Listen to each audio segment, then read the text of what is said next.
Do increasing camera subscription prices have you down? Well, let me introduce you to the Reolink Duo 2, a 4K 180-degree camera that's just going to be perfect for outside. Let's get started. Now this is the PoE version, but it also comes in a Wi-Fi version. It has an 8 megapixel camera, which leads to 4K video camera, as well as some lights, night vision, and then a night colored sensor. The Reolink app is available on the Google Play Store and the Apple App Store.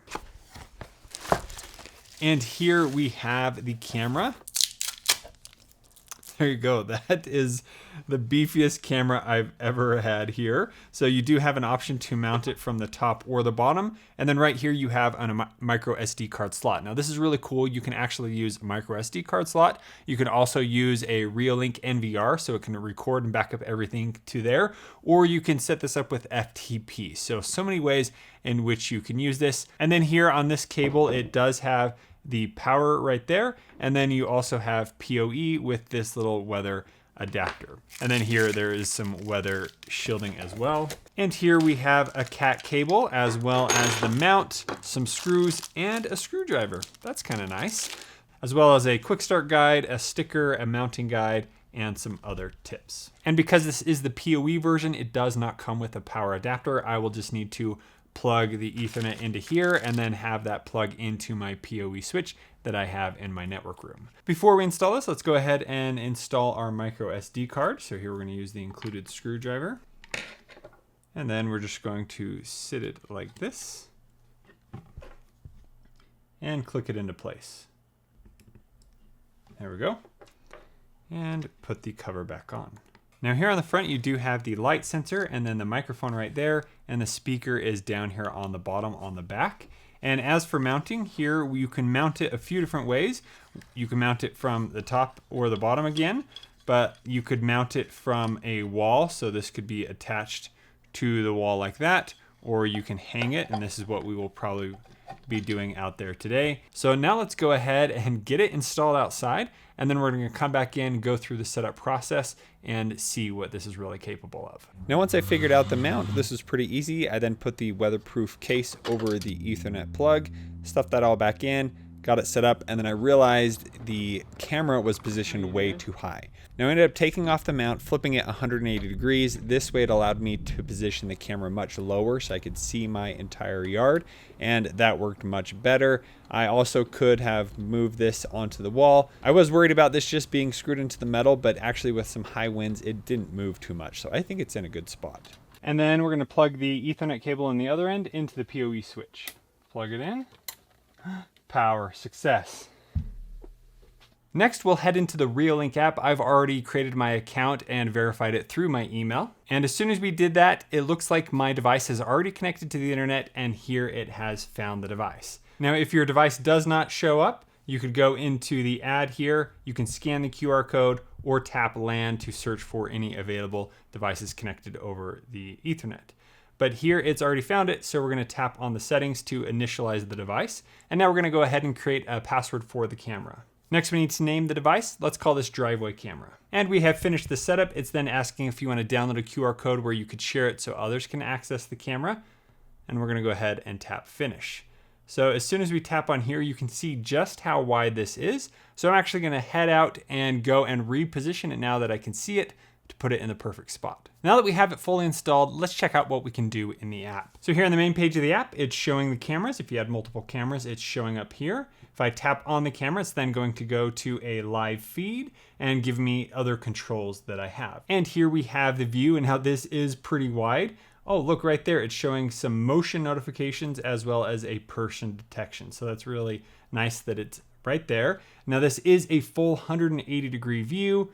My rain gutter is in the way, but it also is 60 degrees top and bottom. It would be nice if that was a little more tall, but it's great that we have so much info in the camera right here. Now, if I want to tilt my phone this way, I can then see the full view of the camera, and here I can zoom in and see all of that beautiful information just like that. Up there at the top, we have date and time, and even the day. Cool. And then here you have Reolink, and down at the bottom you have the camera you are looking at, as well as the different types of detection up there. If you tap on the screen here, we could pause the video. We have the option to take a picture. We can then record what we are seeing. So I just tap the record, there it will begin recording. So here we have the option to change it from low to high quality, but loading this for a little bit, it did take some time. So we'll see if we can get it to work. And right now I'm not getting that to work, so I'll have to try that later. Then over here you have the option to talk through the camera. And then I'll need to agree to permissions. And then here I can tap on the microphone at the top right to hear them. And then I do need to enable so that it can do audio recording. So it's going to take me to that setting where I can then enable that. So there we can hear what is going on outside. Pretty crisp video, and they're pretty far away. So that's really great. We'll do some further testing there. Now we're going to tap this to go back to the main screen. And now let's tap the talk button to try out the speaker and microphone. Hey, how's it going out there? So I did hear some feedback from the speaker on the camera. That usually means the camera is pretty loud. Let's test it out outside. And this is how the Reolink Duo 2 sounds from outside. There's quite a bit of background noise going on. It's pretty windy out here. I'm pretty close and talking directly to the camera. But if we start walking away from the camera and going this way, can you still hear me? I of course could go all the way over here and talk away from the camera. All right, now we're going towards the camera, getting a bit closer. And so you should be able to hear me pretty clear when I'm really close here. And as I get further away, I bet it sounds a bit more muffled. And then as you go this way, you probably cannot hear me anymore. All right, that is the audio test from out here. Let's go inside and listen from the other end. All right, this is testing the speaker on the Reolink Duo 2. All right, this is testing the speaker of the Duo 2. If you can hear the voice, please speak. And that is the speaker on the Reolink 2. And over here on the side, we have the earphone noiseless. So if you don't want it to come through the speaker here, I have the option to make it so it's a little bit quieter when I am listening to what is out there. And then when I have tap to talk enabled, I do have the option over here to change the volume. Now we're going to tap this to go back to the main screen. So we then have all those same options right here on the bottom. At the top, we have the option to do the alarm. So if I tap the alarm, this is what that sounds like.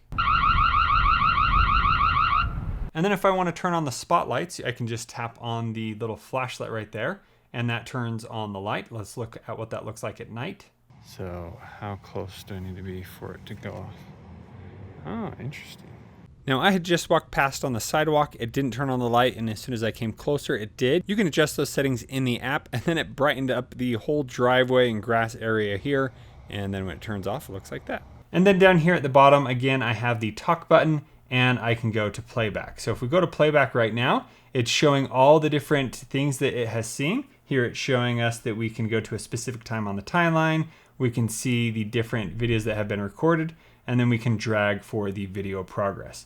So here you can already see that it has been recording quite a bit. So there it recorded for 5 minutes. Here we have a 30 seconds. And so there I have my playback timeline. Here I have my videos, and then I can go on this to kind of see a more full view. So that's a full day's view. If I want to go to a certain time of the day, I can then quickly see that. Now, when we're on a video, up here at the top, we have the options to change the speed. So if we want to go to slow motion, if we want to speed it up and watch it, you have those options up here. So I really like that. I've never seen that on any of the other cameras I've used.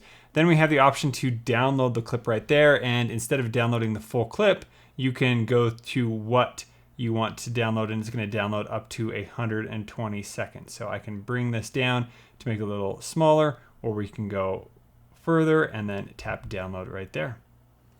And there it has downloaded right to the phone. So then here we have a channel selection. So if I had different cameras, we could choose what cameras to view at once, but here I only have the driveway camera. So next we have the gear icon, where it's going to take us into the further settings of the camera. So right here, it's showing that we have used 4 gig of the 120 gigabyte SD card that I've used, and it is powered by Power over Ethernet.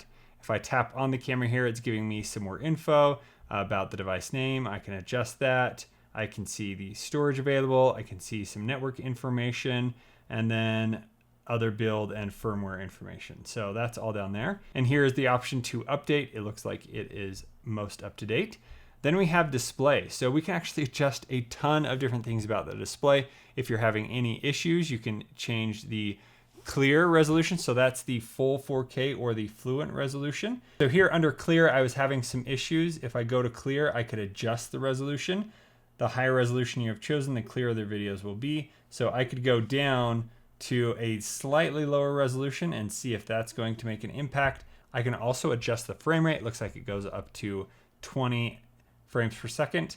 And then here I have the max bit rate. So I can adjust that too to see if I can get the clear to work. Then here we have some options to change the anti-flicker. Here we can do a day and night mode. We can do black and white, or we can do the color. So let's test that out. Here's black and white. And then when I get close, the spotlight turns on, it goes to color. And then you can see once the light turns off, it then switches back to the black and white. Now the spotlight will stay on for 30 seconds and then it will turn off. So pretty dark without the night vision black and white on. Now here we are doing the color, and you can see that it looks pretty good. Still not as bright as some other night vision colors that I've seen. But then once the spotlight turns on, then you can see it brightens up and then again turns off after 30 seconds. So here I don't have any of my own lights on for my house. There's just some lights on in the neighborhood. So even if you do have a little porch light on, it's definitely going to be a lot brighter. And then you can choose where that camera name is going to be. You can even hide the camera name. You can also hide the watermark. So if you don't want Reolink on there, you can turn that off. And a privacy mask. So here, if you don't want it to record certain areas, so maybe I don't want it to have the neighbor's yard in here or whatever, I could go in and choose that. So all I need to do is drag over what I don't want to have detected. And then it's not going to even show me what's in that area. So that's kind of nice to have.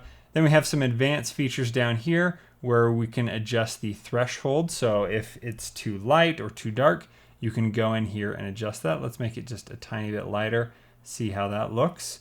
And then you can do image stitching. So if it's not lining the two cameras up properly, you can go through and stitch it, but everything looks great to me. And then here we can adjust some brightness and shadows. So we can change the color day mode. We can turn that on and off. And then you have more options there. Black and white, you can turn that on and off, or the colored night mode, you can turn that on and off. So lots of features to get this looking exactly the way that you want. Next we have audio. So if you want to record what is being heard, you have that. And then here we can adjust the alarm and speaker volume. The test I did on the speaker was set at full volume, and we can test it right there. Then we have the light. So we have infrared lights. We can have that automatically go on and off, or we can have it stay off. And then here we have spotlight. So you can adjust how bright the spotlight is and when that's going to turn off. So you can keep the spotlight off. You could have night mode where when it detects these certain items, it's going to turn on. So we're just going to keep that on for now. And then you have timer mode. So you could have it turn on for a certain time of day. So here I could have it all night long. It turns on, or whatever I want it to be. So we're going to just keep it on night smart mode. So here under alarm settings, I have detection alarm. So this is where I can choose what area of the camera is going to produce the alarm. So if I go under detection zone, I have the option to paint what those areas might be. So here I could simply paint this little walkway right here. I can then erase if I need to. I can paint all. So if I want the whole thing to be an area, I can do that. And then I also have the option to go in and erase part that I wouldn't want alarm for. So it's nice that you have a lot of functions there, and then I can erase all if I want. So here I can choose how sensitive I want it to be. So we can do high, medium. So when I was at high, it worked pretty well. It didn't get into the sidewalk, but a little further back, it was able to detect. So I'm going to even go a little bit closer into medium. Save there. Then we have smart detection. And so here you can set the detection per person, vehicle, or pet. So if you want less detection on a pet, you can do all of that. And here, if we bring it down, then you have alarm delay. So maybe it detects a person, but you don't want it to go off for a little while. Maybe it's just a person walking through real quick, won't detect the alarm if you add a few seconds. But if they're there for longer than 8 seconds, then it is going to sound that alarm. And then again, you have the object size. So you can do person, vehicle, or pet. So if an object is smaller than this, it's not going to trigger the alarm. So I don't think a person would be able to trigger the alarm. So if you don't want that, there you go. You have those options. Then under the siren, you also have the option to adjust the siren sound. So in here, I can go to custom sounds. So here I have the option to record my own custom sound. Hey, you kids, get off the lawn. Hey, you kids, get off the lawn. Hey, you kids, get off the lawn. There it's playing outside, and then I can apply it, and that is now my new default sound. And then we can also change that again if we want to. And whenever somebody goes into that zone, it would then sound the alarm. You can change the sensitivity here. We can adjust the alarm delay. So alarm will be triggered when a detection object stays in detection zone longer than set time. So if a person is walking up and staying in my driveway when I don't want them there, then I could have it automatically sound the alarm after they've been there for so long. And then here we can adjust the object size. So if we want a big object, so if we only want bigger objects to alarm, we can do that. Or if we want to have it smaller objects, so you can really customize the object size there. So right now we have camera recording on. So it is currently recording everything. We can set a schedule for when we want that to be on, as well as the timer. So customize your schedule for continuous recording. During the enabled time frames, your camera will record non-stop. So it's already recording everything. And then here we can post motion record duration. So after the motion is detected, how much longer do you want it to keep recording? We have 15 seconds set. You can go up to a minute. And then once it fills up the entire SD card, what do I want to have happen? Right now it's set to overwrite recording. So if I missed saving something, it's now gone. But I do like this so that it never runs out of space, and you're always going to be able to go back the last few days or even a week to be able to see all of that info without a subscription. Pretty amazing, right? So then we can go down here. We have different push notifications. So if I want to be notified of whenever somebody comes into the camera, I can turn on those push notifications. And here we can have an interval. So how long before the next one is sent to me. And then we can set up a schedule as well as detection type. So if I want it to only notify me when there's a person, I can do that. A pet, whatever. You have all of those detection options in the schedule, but I'm not going to do that right now. So here's where you can set up FTP. You can again adjust the schedule, alarm, timer, all that. And here we have the FTP settings. So if you want to do this, go for it. I don't know how to do that. And if you want to share this camera with other family members or other coworkers, here you have a QR code to be able to do that. Oh, sweet, we can do time-lapse. So here with time-lapse feature enables you to capture hour-long or even day-long events like sunrise, blooming, and the work of building, etc. into minute-long videos or photo albums. Oh, sweet. I love having a time-lapse on the camera. So cool. So here you can do event, people or traffic, moving clouds, sunrise, sunset, construction, blooming, customized. So we're going to go ahead and do the sunset tonight. So it's asking for permission for my location to know when the sunset is. So not really a great camera view for the sunset, but it would be nice just to see what happens during that time. So I'm going to go ahead and hit start and do that. Note on the color switch, when day breaks or night falls, capture may switch between color and black and white. To capture in one color mode only, you may need to go to the camera live view, 3-dot menu, day and night, choose to preferred mode. Okay, so that is now set. It's going to go for 1 hour and record that. And here is part of that time lapse. It did a great job of capturing the mood of the sun going down. And here in the settings, you have an option to overwrite time lapse files, but that's nice that if you do make a time lapse, you can have it not be overwritten by the other recordings that it will record onto the SD card. And here we have advanced, where we can adjust the user and password, and then we can adjust the day and time if we need to. So right now it's the wrong time zone. We're going to synchronize it to our time. Perfect. So those are all the camera settings that you get. Then if we go to the settings here, we have a few more things. So we have that channel selection. Then we can choose day and night, which is where we can adjust from an auto. We can go to black and white, or we can choose the color night vision. So it's nice. That's kind of just right here. Then we have the immersion mode, where it then goes to just the full camera view.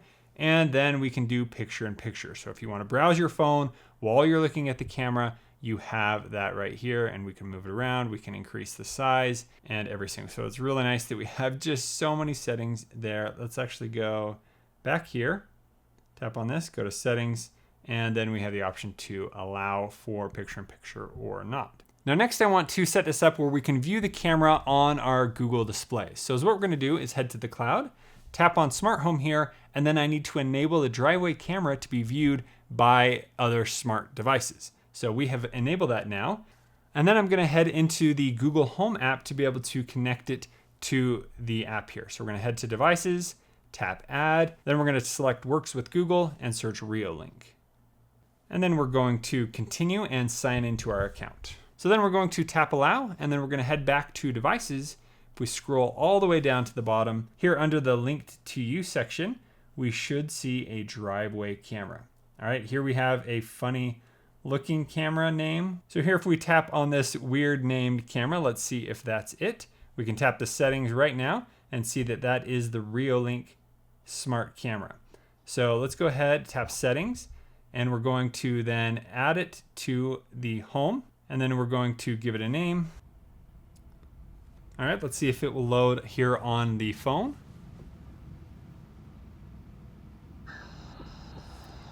And there you go, it loaded right up, and you can hear from the camera. Can't talk through it, but I can change the volume here on the phone itself. So now that's moved into the home, so I can view it on my Nest Hub. Hey Google, show me the driveway camera.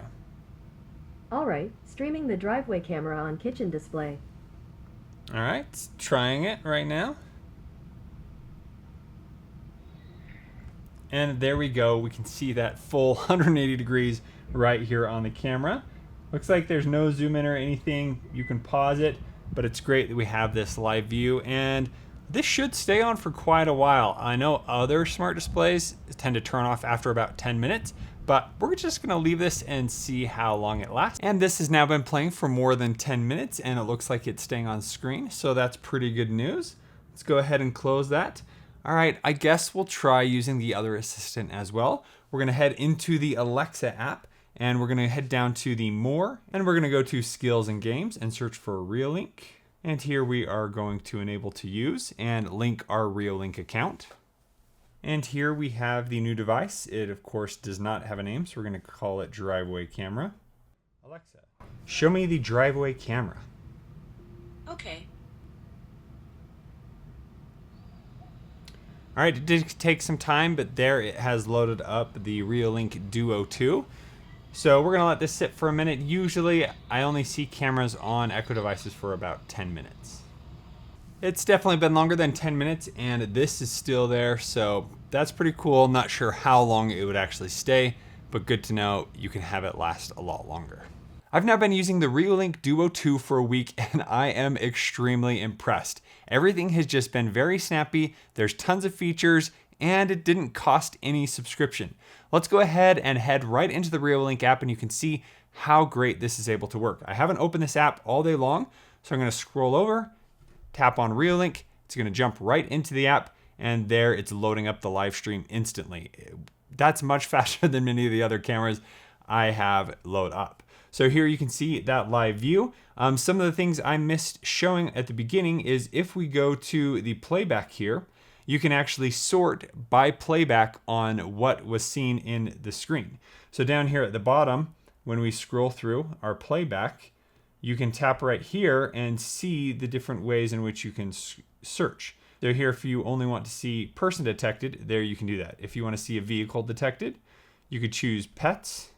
Looks like we got a few coming through today, and some just overall motion, you can do that as well. So here you can see all these different events. Let's go ahead and load up a few of them. So let's go to let's just go ahead and go through an event. There you can see it's motion and a person detection. So now it's going to play through that event, and then you can watch and see what is happening. There I am out edging the lawn.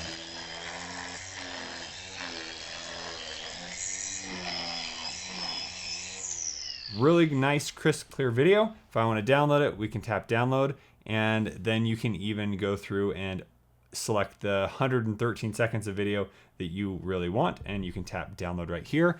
And watching this on screen, you can see how great of quality this is. Now, this is the fluent quality, so this is where it's kind of lower resolution. But let's go ahead, and if we go back here and tap on the low and go to clear, now it's going to load that full 4K quality. So now that we have that, let's go back into the event, tap download, and now you can see down here at the bottom, it's showing clear. So we can then tap download, and it's going to download that clear resolution. And let's go ahead and take a look at that and see the difference.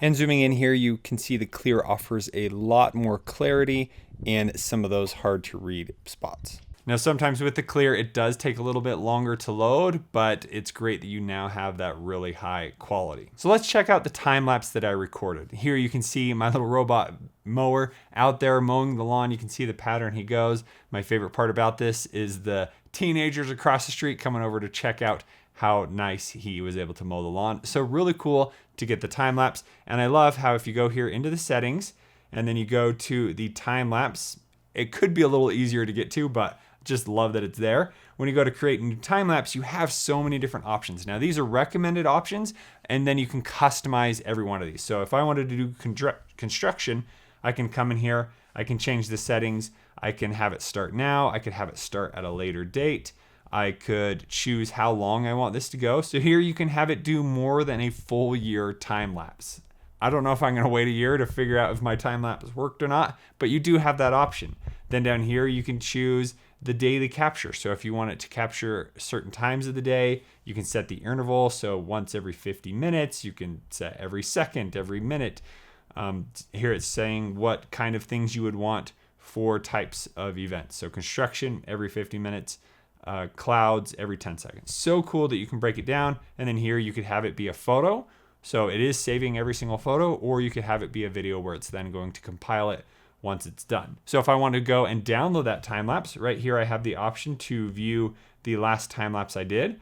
I'm going to tap play, and is what it's going to do. It's going to cache that onto my phone. Now I've used time lapse features on other cameras, and sometimes it cancels during the caching, where this has never had that problem. So it's great to see how quick this is able to cache. Some of these time lapses can be pretty long. Mine aren't too long, but it's able to cache just like that. And then it lets you view the video. And up here, I have the full option to save that video right to my phone. So let's check that out. And so here is the time-lapse video. I think this was once every 10 seconds, and you can just see how quick everyone is moving. So you would want to do less than that if you want to see exactly what's happening throughout the day. But then this one was a few hours long, ended up being 23 seconds long. So I love that time-lapse feature. It's so nice that this is built in to the Duo 2. And if we go back here, you can see that we have currently used 53 gigabytes of the 119 gigabyte SD card after using this for a week. So you can expect 2 full weeks of data on that big of an SD card. And if we wanted a bigger SD card, you could fit a lot more. And then again, if it runs out of space, it's going to erase the oldest data first. And then other things that you've specified not to delete, like time lapses, it's not going to be overwriting those when it does run out of space. So I like that you have all of those options there. So overall, I'm extremely impressed with the Reolink Duo 2 camera. Now, I love having this PoE. It's worked really, really well. If you want to get this Wi-Fi, you have that option as well. And I just can't believe how quick and snappy this is. It's so great of how wide it is. I think I should have planned a little bit better for where my Ethernet cables were going to be outside, because I could have put one right in the middle of the house, put one of these out, and I could see the entire yard, no problem. Now at the very edge, kind of gets a little hard to see, but I think this is going to be the perfect camera to keep track of what is going and coming from the house. So if you have any further questions about this camera, please let me know down in the comments below, and I'll leave a link down in the description as well. Thank you so much for watching. We'll see you on the next one.